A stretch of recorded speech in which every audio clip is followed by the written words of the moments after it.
तो दोस्तों नमस्कार।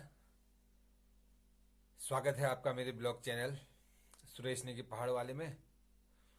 तो आशा करता हूँ सभी कुशल मंगल होंगे और मैं भी ठीक हूँ। तो सबकी कुशल क्षेम चाहने हेतु मैं आज अब आपको अपने ब्लॉग चैनल के माध्यम से एक बहुत बड़ी दुखद घटना की जानकारी देने वाला हूँ। जैसा कि मैं अपने दूसरे जो यूट्यूबर्स साथी हैं उनकी वीडियोस में देख रहा हूँ, पिथौरागढ़ के गंगोली हाट क्षेत्र की यह घटना है बुरसम गांव की। जैसे कि आप सभी लोगों ने शायद अन्य चैनलों में देखा ही होगा। तो मैं भी 2-3 दिन से लगातार उनके चैनल्स को वॉच कर रहा हूँ। तो जिसमें मुझे ये बड़ा खौफनाक मंजर की जानकारी मिली। तो इसमें होता है क्या, जो मेरी जानकारी है, तो आइए मैं आपको थोड़ा सा डिटेल देता हूँ जो मैंने लोगों के चैनल से सुना और देखा। तो दोस्तों ये घटना है पिथौरागढ़ के बुरसम गांव की, जो कि गंगोली हाट क्षेत्र में पड़ता है। तो वहां पर एक व्यक्ति, संतोष राम नाम के व्यक्ति ने अपने घर के 4 लोगों का मर्डर एक साथ कर दिया है। वो भी एक धार से, भनियाड बोलते हैं हमारे स्थानीय भाषा में, तो भनियाड से 4 लोगों के गर्दन काट के मर्डर कर दिया है। उसमें उसकी पत्नी, उसकी ताई, उसकी ताई की बहू और ताई की बेटी शामिल हैं, जिनको वह प्रातः उठकर, लगभग 3:30 बजे की घटना है बता रहे हैं लोग, तो उन तीनों को एक साथ मर्डर कर बाद में अपनी जो पत्नी का मर्डर है वो किसी दूसरे कमरे में, जिसे भकार बोलते हैं, अनाज रखा जाता है पहाड़ों में, तो भकार के कोने से बात कर और धारदार हथियार से उसकी गर्दन काट दी और बड़ी निर्मम तरीके से हत्या। और सारा जो घर था, कमरा था, लहूलुहान हो गया। ऐसा वो वहां के चैनल से मुझे मालूम हो रहा है। तो संतोष राम की 2 बेटे, 2 बेटियां हैं। बेटा बीए कर रहा है ऐसा बता रहे हैं, और बेटी अभी हाई स्कूल में है। एक बेटी 7वीं में और बेटा एक छठी में लगभग पढ़ रहा है। तो वो सब लोग 3 दिन से बेसुध पड़े हुए हैं यहाँ वहां पर। तो ये है लगभग आपकी 13 मई की घटना है। और वह मर्डर करने के बाद अपनी माँ को फोन करता है, क्योंकि उसकी माँ अपने मायके गई होती है। तो बता रहे हैं कि अपनी माँ को कहता है कि मैंने मर्डर कर दिया है और मैं आत्महत्या करने जा रहा हूं। तो आज ही मुझे पता चला है, उसका मर्डर करने के बाद, 4-4 मर्डर करने के बाद उसने खुद सुसाइड कर लिया है। उसका जो उसकी जो बॉडी है वो वहीं बुरसम गांव के नीचे एक नदी पड़ती है, जहाँ पे एक छोटा सा खेलने का मैदान है, तो वहां पर पाई गई है। और दिन तक तो कोई पुष्टि नहीं हुई थी, लेकिन उसकी कद काठी और उसका जो उसके कपड़े हैं उसके अनुसार लोगों को लगभग पूरा विश्वास है कि ये संतोष राम की ही बॉडी है। तो उसकी बॉडी को शिनाख्त कर पुलिस ने अपने कब्जे में ले लिया है। और लोगों की बड़ी भीड़ लगी हुई है और सारा जो गांव है बड़े दहशत में है। तो दोस्तों इस घटना के बाद मैं आपको एक ही संदेश देना चाहता हूं कि हमारे आसपास भी ऐसे कई लोग होते हैं जो अगर बार बार एक ही शब्द की रट लगाए रहते हैं, जो काफी खतरनाक साबित हो सकता है आगे जाके। तो हमें उन पे नजर रखनी है। कीप एन आई ऑन, यानी कि नजर बनाए रखना। उन पे हमने नजर बनाई रखनी है कि यह व्यक्ति अगर कुछ कह रहा है तो उसको बिल्कुल हल्के में ना लें। तो उस पर नजर रखें, और बार बार एक ही बात को कह रहा है जिससे कि नुकसान हो सकता है, तो हमें इत्तला करनी है और उससे दूर होने की कोशिश करनी है। तो हमारे आसपास भी लगभग लगभग कई गांव में ऐसे लोग होते हैं जो बड़े सनकी किस्म के होते हैं। या हमारे क्षेत्र पड़ोसी गांव में या हमारे घर के भीतर ही अगर कोई सदस्य ऐसा है, तो या तो हमें उनको किसी चिकित्सक के पास, मनोचिकित्सक के पास ले जाना चाहिए। ये लोग जो होते हैं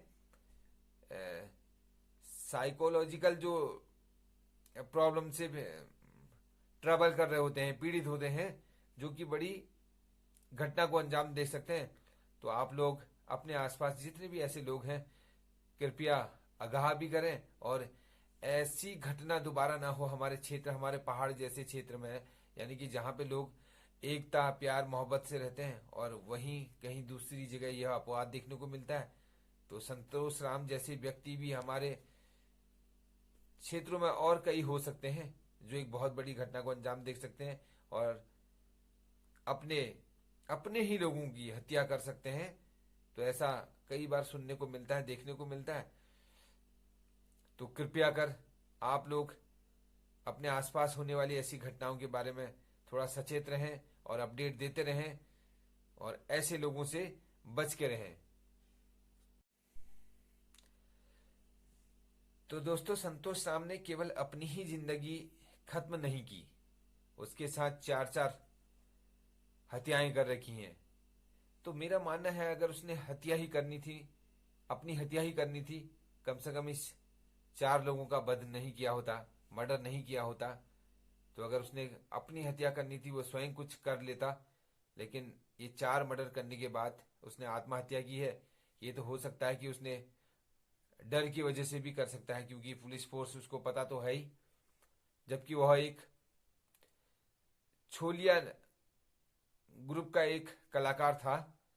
लेकिन भगवान जाने उसके मन में क्या था, कि कैसा था, आपसी विवाद और भी कोई कारण हो सकते हैं, लेकिन आपसी विवाद, अपने पारिवारिक जो विवाद है उसको इतना बीभत्स रूप ना दें। हम तुम जो भी हैं, इस संसार से कोई कुछ लेके नहीं जाएगा। यह जमीन, यह जायदाद, यह मकान सब यहीं रहेगा, क्योंकि हमसे पहले हमारे बाप दादाओं की थी, आज हमारी है, कल हमारे आने वाली पीढ़ी का होगा। यह जो अस्थाई संपत्ति है, इसके लिए इतना बड़ा जघन्य अपराध न करें।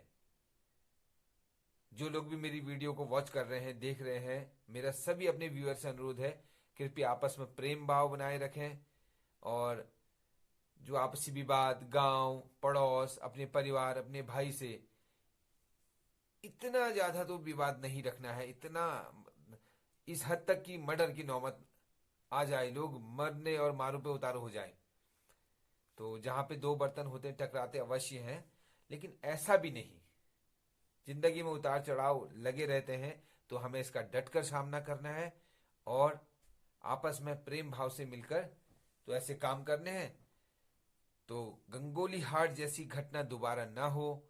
तो हमारे आसपास भी कई बार ऐसी घटनाएं सुनने को देखने को मिलती हैं जिनका हम अमल नहीं करते हैं, लेकिन उनको नोट करने की जरूरत है कि यह आगे भी हो सकता है।